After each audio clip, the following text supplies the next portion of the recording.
Praise be to Jesus Christ and welcome to Catholic Forum. I'm Deacon Jim Thornhill, I'm your host. I'd like to welcome all those who are joining us on public TV and those who might be joining us on podcast. I often wonder how many of us at maybe 5 years old were interested in singing and dancing or playing music, and how many of us aspired to maybe take that beyond what it was as a 5-year-old. Today we have a conversation with somebody who did just such a thing. Her name is Linn Maxwell-Keller. Lynn, I want to welcome you. Thank you for being here on Catholic Forum. Thank you, Deacon Jim. I'm delighted to be here. Nice to have you here. And, you know, Lynn, as we talked, you know, your passion was always for singing and musical instruments, but you really turned it into something special. You took the life of someone we now know as St. Hildegard von Bingen and turned it into a play. And what a wonderful thought that is, because as we were discussing that, it certainly was a woman of a destiny, and you've turned it into a beautiful play. Can you tell us a little bit, first of all, what brought you to playing music and singing? What was the history of your life for this? Well, first of all, I didn't play music. Okay. I only sang. When you study music at university, you have to register with some instrument, and my instrument was voice. Okay. And I had to learn to play a little bit of piano, very little, and almost didn't pass the required state exam in the state of Maryland for the musicianship examination. But I managed, and then I gave up the piano altogether because I wanted to sing. Okay. And I wanted to sing more than I wanted to stay home and get married, more than I wanted to get a nice job and have financial stability, more than anything else. I just thought, I'm going to see how far it'll take me. Yes. Because how many of us in our lives, one day we wake up and we go, oh, I wish I had fill in the blank. Yep. And now it's too late. So I never wanted that to happen to me in regard to singing. So I always just said, well, today I'm going to see how far I can go with this. How far will it take me today? But singing, I just said, was your instrument. Singing was my instrument. But as that instrument became more fine-tuned with you, I would imagine somewhere in your heart was stirring this need to play some instruments along with it. Never. Never. Never. Never. I never picked up an instrument. Now, I was a music ed major in college, but that ended. You know, when I got my degree, I said, goodbye class strings, goodbye class brass, goodbye all this other stuff, keyboard harmony and all that stuff. I said, I'm done. I'm glad to be done. I'm just going to sing now. So there was nothing in it except I was a very good musician. Okay. And if anybody wants to go into music, you need the basic tools, and that's musicianship. That's a good ear, and for singers, it's being able to imitate sounds. Yes. And to be able to speak and sing in many different languages. Okay. Languages are and articulate it clearly too, as if they were singing in that wonderful. Absolutely. So as you're going along, now when you got out of college, how old were you then? I guess I was 22 or something like that. What started to happen then, after 22? I realized that I was too young vocally, because I'm a mezzo-soprano, and a mezzo voice matures later than a high soprano. Explain that a little bit to the audience. What does that mean? A high soprano, okay? You know people with high voices. You know people who sing very high notes. Right. Women I'm speaking of. That's a soprano, and they can be a lyric soprano, a coloratura soprano, a dramatic soprano, a spinto lyrico. There are just lots of subcategories, but they're sopranos. I was a mezzo-soprano. Mezzo-soprano is kind of an alto with a good range that can handle certain opera roles. Okay. So I wanted to sing opera, and I dearly loved singing oratorios like the Bach St. Matthew Passion, Handel's Messiah, the Beethoven Missa Solemnis. There are lots of wonderful oratorios that I wanted to sing as well as opera. Yeah. But that's all I wanted to do was sing. You have a love for singing at that point. But your career starts to go on. Well, when I graduated from college, I said I'm too young to go to New York. That's where everybody went, right? Of course. Because my voice needed some. So I decided to go to Catholic University in Washington, D.C., as I was living in Maryland, and get a Master's of Music, which I did. And then when I got that, I said, okay, I'm going to go to New York now, which I did. And I stayed there, I believe, for 2 years. And I picked up work as a singer, but nothing spectacular. Okay. And I said, this is not how this is supposed to go. So during that time, did you ever think of not pursuing it any farther? oh no. Wonderful. Okay. No, I just said, I got to make this work somehow. Okay. I must not be in the right place. Okay. Because I had a feeling that the people who were, at the Metropolitan Opera, at City Opera, at various other, who were soloists with this or that orchestra, were people who had good credentials, and I had none. So I said, well, rather than stay here and work, I was earning a living making, singing. Sure. But it wasn't becoming a singer. So I tore the pages out of the back of an issue of Musical America that had all the opera agents listed for the German opera houses. And I said, well, I'm just going to pack my suitcase and go there, which I did. And I sort of talked my way into a couple of those auditions. And good salesperson then. well, I sort of pretended that, you mean I don't have, what happened? Don't I have this appointment? My name is supposed to be on your, oh, okay, thank you. I can wait for a few minutes and then I'd go in and sing. Wonderful. You have to do that. You have to do that. You just have to do that. And I did, and praise be to God, I got a job in a German opera house, which gave me then the tools for being an opera singer, day to day to day. You get up. When you say you got a job, what was this? What were you doing for them in a particular plays? I was the mezzo-soprano. You're the mezzo-soprano there. I was the mezzo-soprano in Essen, Germany, and I had a 2-year contract, and I sang roles that they deemed, were good for a young. I was still very young. Yes. Mezzo-soprano, and then after that 2 years was passed, I said, well, I'm going to see what else I can do. So I found opera houses in Holland, in Amsterdam, the Netherlands, in a couple or 3 places in France. And of course, Lynn, now you have some credentials to take those. Yes, I did. Yes. Because I'd had this German opera experience, so I could go to Strasbourg, Germany. They were doing productions, and I went to Angers and Toulouse, France, and Lyon, France, and places like that. Okay. And quickly learned French. One has to pick up languages like on the train going exactly.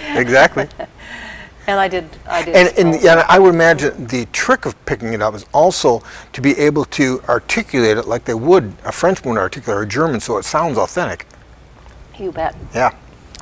And that becomes a challenge. Well, it does, but I love teaching diction to singers. I teach French, German, diction, Spanish, Italian. I teach them how to handle the languages because there are sets of rules. All you have to do is learn how to approach each language. I even do Russian. Yeah. So here you are going to different opera houses. Yeah.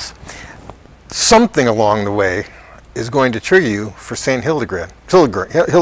Well, the fact that, looking back now, I was in Germany. I was in her country. I was learning German. I was learning what it's like to be in Germany. Yeah. And now I couldn't replicate that experience had I not lived there at the time. God was preparing me for this role of Hildegard from the time I think I was born. And for our viewers who don't know, St. Hildegard was a German nun in the 12th century. St. Hildegard was born in 1098 and she died in 1179. Right. You did your homework. Yes. And she founded 2 monasteries. She did a lot of amazing things. Yeah.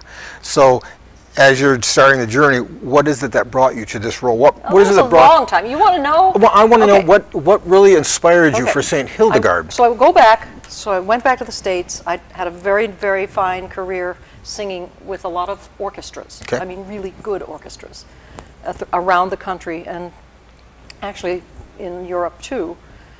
And then I discovered the art of cabaret singing. Oh, yes. And I loved getting into a few music theater pieces, like you'd see on Broadway. Not on Broadway, but they did them at various places. And I discovered that it was fun to play a character, that it was fun to not have to sing all the time, that I could talk and sing. So I did that. I did some cabaret shows. Now, what is a cabaret show? A cabaret show, you can think of it as a 1-act opera in which you're talking to the audience, and the audience becomes part of your show. Yes. Okay? So you're bringing in the audience, you're talking to them, you're telling them your story, and you're singing them songs, and you have a reason to sing each song, and you say, oh, when I was there, you know, my heart was breaking, and I heard this song, and you'd sing it for them. So I did that for maybe 10 years, along with everything else I was doing, including singing for Opera Grand Rapids. But cabaret taught me how to do the role of Hildegard in a way that nothing else could have prepared me for. Yes. Because in this play, the audience becomes the fourth wall. The audience becomes part of the play because I include them in it. Oh, that's wonderful. So it is, you're both talking this and singing. Oh, yes. And you become Saint Hildegard in this respect, in the verbiage and in the singing of it. Yes. Do you think at this point that Saint Hildegard might be able to perform a song for us? Do you think she's around? I would hope so. Well, perhaps. Wonderful. Right.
We appreciate that. And tell St. Hildegard we really appreciated that. I will tell her. She composed 75 songs like that.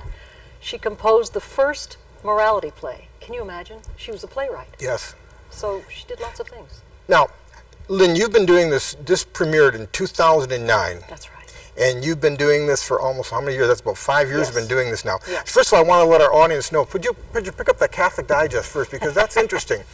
You were highlighted on the Catholic Digest in July, August of 2010.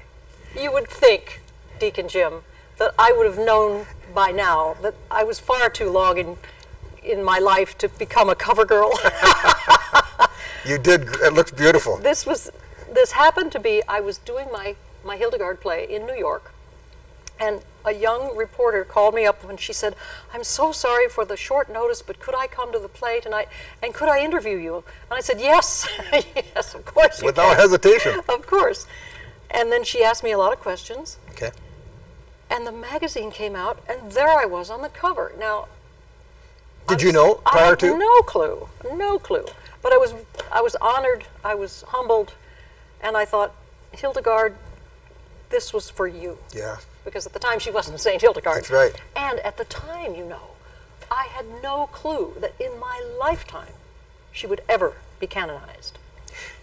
And I just said I did my homework. I also looked at that too, because we know that Pope Benedict in 2012 canonized her and brought her into the cult of saints and enlisted her. Made her a doctor of the church. Yes. The 4th woman ever to be so named. Yes, and that is a powerful statement, because there are many things she discussed, and Pope Benedict also referred to her in many documents that she had written. And we probably don't have time to get into that today, but it really is a powerful understanding of her role in the church. Absolutely. And when you read some of her writings, here's a medieval woman who wrote 9 books. Yes. There are over 300 extant letters. You can get an idea of this woman's life. Yes. Had we not had these writings, had they not tried to canonize her after her death, maybe 25 to 50 years after her death, we wouldn't have any of this writing. But since we have it, she was able to be canonized. And Pope Benedict always had a devotion to her. Yes. As a good German Catholic. Yes, he did. You're absolutely right. I don't want to steal your thunder on the play, but first of all, I do want to tell people that you're going to be performing at the Acton Institute. But first of all, I want to ask this question. Can you give us just a little synopsis and overview of what the play, you can't obviously spend her whole life in, but what is it about primarily? I felt like I wanted to give people her life story, and I had never written a play before.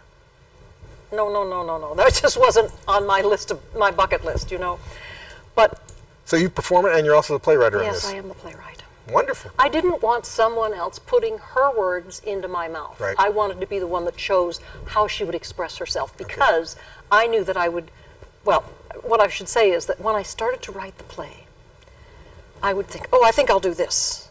Oh, I think I'll do this. And it was like she was going, stay truthful and stay chronological. Yes. And that's what she wanted, and that's what I've done. And I haven't invented one fact in the play. So everything that you speak or sing is really something inspired from her. Absolutely.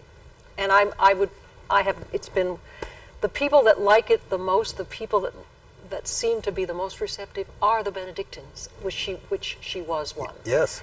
And they laugh, they get all the jokes, they get, because I think if they understand it and they're one of her, with her, then I think I've got a play that tells her story and tells it from beginning to end, sets the stage during the First Crusade, where she was born during the First Crusade, and takes it right up to her death in 1179, and then sort of she lets you know along the way what she's thinking. Yeah, exactly. And as we said, she was very influential in Pope Benedict's thinking and his writing, and we can briefly touch on it, but she was a visionary in that she really kind of predicted some of the stuff that would happen within the church.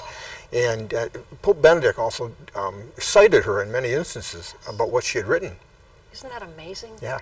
I mean, here's this woman who was born more than 900 years ago, and she is telling us what's going on today. Yeah. She is telling us, she's painting a picture of the church today and of the world today, and of the Antichrist coming, the man of iniquity. Yes. Yeah, it's a powerful understanding of God infusing her with the wisdom to see and to have that vision, as a prophetess almost, and seeing that. She actually was considered a prophetess in the Old Testament sense, like Jeremiah, Jonah. Exactly. And she, the people call her a mystic, but that she was not a mystic. Because a mystic has these private conversations with God. She, on the other hand, heard, and God would always say, Speak and write what you hear and see. Yes. And so that's not a mystical, private event. Here you're playing Saint Hildegard. What are you most drawn to in her?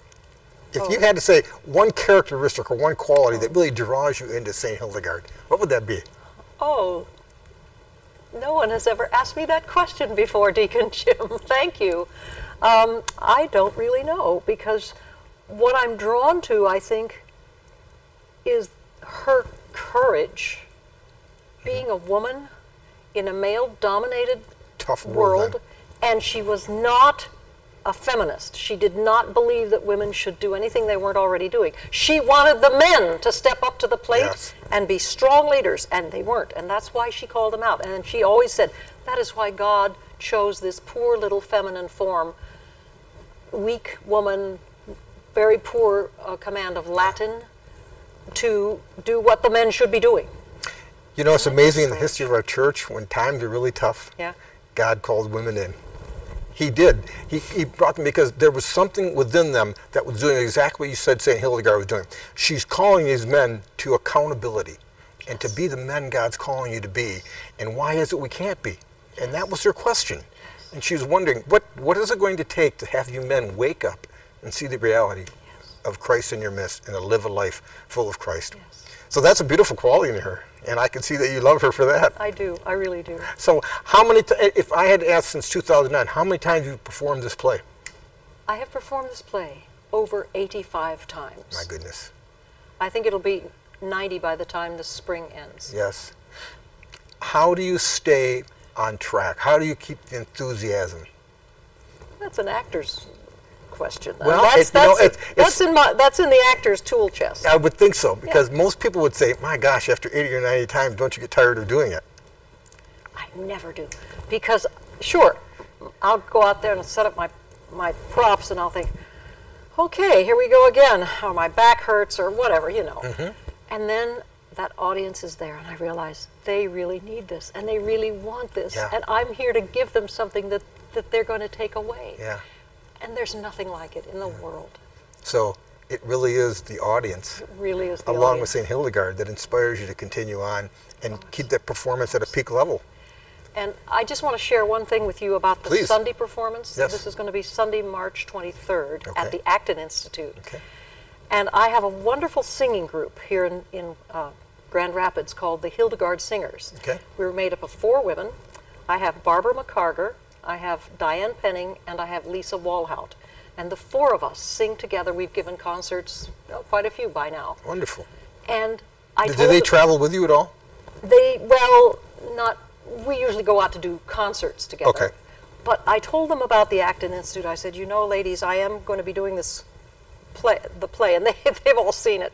I said, I know you're busy. This is Lent. Would you like to come and be a part of it? And they all said, yeah. And a couple of them said, they came back and they said, oh, I just looked up the Acton Institute online and that looks really interesting. Yes. And yes, I want to be a part of it. So they are coming and they will be able to sing with me in before, during, and after the play. Oh, that'll be beautiful. So I'm very excited. I'm very honored that they would. Have you been in the Institute before, the Acton Institute? I was there, and when I saw that auditorium, the Mark Murray Auditorium, I said, I think St. Hildegard needs to come here. Yeah, it's a wonderful auditorium there. After you do this play, are you on the road again? Yes. Not till Thursday, though. Not till Thursday. Then I go to Canada. To Canada? After that, yeah. And you'll be doing the play there? Yeah. And you move. Does your husband, you're married? Yes. Yes. To a wonderful man named Fred Keller. Okay. Who runs Cascade Engineering. All right. And who puts up with his crazy wife. And who helps me when my instruments break or when he's helped me make my props and repair my props. Yes. And re-repair the props. And he does go with me on occasion, yes. Okay. Let me ask you this, Lynn. Yes. And I'm sure, I think I know the answer. Do you see you playing St. Hildegard as a ministry? Oh, absolutely. Oh, that's the only reason I do it. Yeah. That is the only reason I say God has given me this ministry. God has prepared me my whole life for this moment. Yeah. And I can't turn people down. I can't say, oh, I don't want to bother to come. You know, it's too far. It's not enough money, or whatever. I have to do it. And I'm sure St. Hildegard's prompting you on also. She's saying, get the word out. She really is. She is. I don't know if I should tell you this, but I guess I will. I'm writing a second script. Okay. I don't know when it will be ready, but it will have nothing that the first script had in it. She's, you know, it could take 100 scholars 100 lifetimes to figure out everything she did. I would say she's a plethora. Yeah, but this next play is going to be about her end time prophecies. Okay. Oh, that would be powerful. Yeah, I think it's more timely. I'm sure you're taking your time and really making sure this is spot on when you bring this out.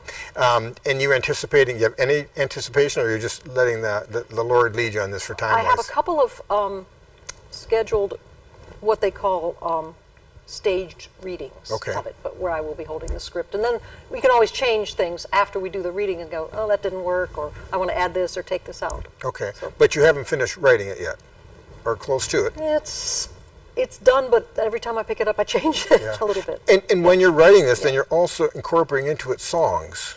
Yes, her songs. Her songs. When you say her songs, are these she wasn't a writer of songs.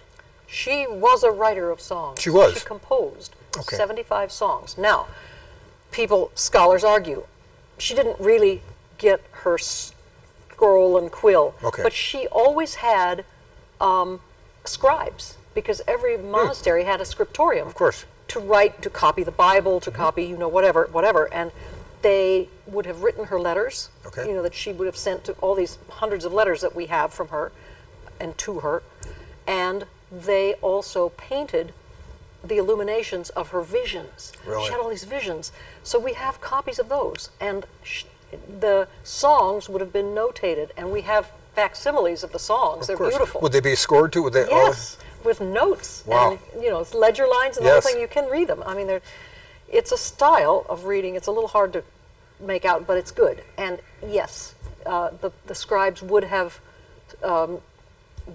she would have dictated her songs to the scribes. Lynn, you've given us a tremendous insight today into St. Hildegard, and I want to thank you for that, because, as always, we learn more and more every day about the people who have really formed our lives, and you're helping to do that through St. Hildegard. You're forming other people's lives because they're learning about this beautiful saint, and I truly want to thank you for being here. And we're going to wish you the very best on your tours, and that God may continue to bless your ministry, and that as you are blessed, so the people will be blessed that you attend to. So thank you very much for being here. Well, Deacon Jim, it has been an honor and a privilege to be with you today. And as always, I want to thank everybody for watching us, and we give all praise to Jesus Christ in the name of the Father, and of the Son, and of the Holy Spirit. Amen. Thank you again. Thanks.